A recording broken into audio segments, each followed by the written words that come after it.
Ladies, gentlemen, boys, girls of all ages, my name is Kevin McKellar. Thank you so much for listening to the Upgrade My Rituals podcast. And we are back with another Quick Tip Tuesday. I want to, first of all, welcome back. I hope you had a great Thanksgiving. I hope you had some time to, hang with family, friends.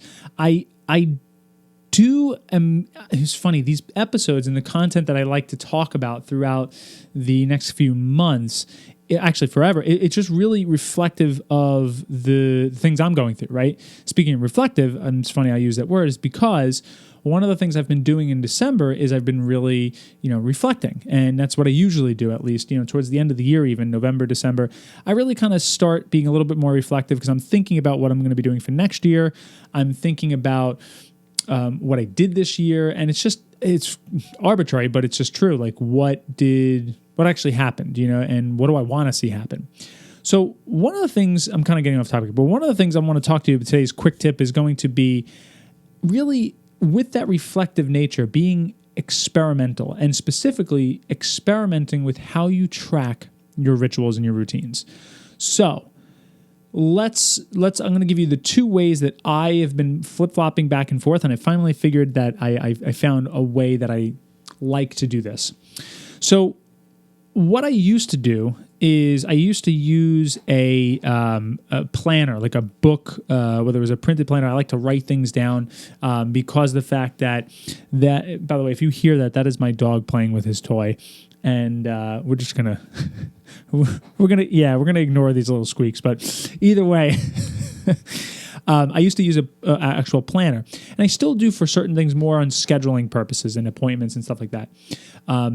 But at the same time, I also like to use software. There's so many things, there's so many different programs, from Trello and Asana to Notion, which is I've been using lately, and there's a lot of different types of. Hold on. We gotta stop this. Ollie, you're killing me. You're killing me with the toy here. We're gonna put him up here so everybody can see him. No. This is Ollie's toy. Yeah, no, he's staying with me now. So, okay, planners, software, and the third thing I like to do is I still like to see it. So whether it's a whiteboard that I have behind me or a whiteboard over here, I like to visually always have something right in front of my face where I spend a lot of my time, which is, of course, in my office. And I use these systems in different ways. So for the whiteboard, what I do is I use this right now. I'm using this to track my day, my every single task, widget, task, whatever you want to call it, within every routine, within every ritual design. So this will be completely filled up throughout the day, right? Or if not, if I don't, complete every task, it won't be filled up. But basically, I just write everything out, right? And I put a check mark next to every single thing I do. So if my AM routine consists of 10 things, literally, I write them all out, and they're already written out, and I just put check marks next to the ones that I do. My goal is every day to have check marks across everything.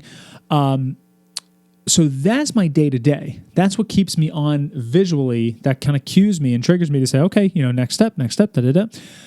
How I use my software now has been through Notion, like I said, and I've been tracking basically if I finish each ritual within the ritual design. So if I finish my AM routine, I've already got a little spreadsheet that has a little check mark next to Monday AM, and then it would be Monday BW, before work.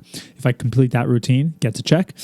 Monday AW, after work, gets a check, and then PM for Monday. Same thing on Tuesday, Wednesday, Thursday, Friday, Saturday, Sunday. Now, that's how I've been using the last couple months. It's worked really, really well. The visual part for the whiteboard has been instrumental in my consistency, and I've been really, really on lately. And it's just worked for me. Here's the thing. This has been like the 17th million iteration of how I track my routines, and it probably won't be the last. With time, with changes in your dynamic of your life, whatever it may be, you will be changing how you track this. For me, as you can tell, I'm not super detailed about how I track. It's like a check mark or it's not. It's very simple. Right? Some people like to give you a score. Some people like to give you, do all these specific things, journal about everything. Like, it just doesn't matter to me. To me, I just have a system. That's the whole point of ritual design, to have an insane, wild system for you that even if you come close to completing it, you are on your way. And that's just working for me really well. And my quick, not so quick today, we're on around 5 minutes already. My tip today is to really experiment with how you track your ritual design. How are you triggering yourself to do it? How are you tracking it? How are you changing it? And how are you reflecting on whether it's not, whether it's working or it's not? So with that, throughout this month of December, I invite you to really take a look at if you're going to make any changes for the beginning of 2020. And of course, 2020 having clear vision, right? Okay. I digress. So guys, thank you so much. I'm super thankful for you tuning in. If you liked this episode today and if this helped you, please let me know by leaving a review. Or if you're watching, hit the bell icon, subscribe so you get notified every time a new video comes out, and leave a comment. Let me know what you think.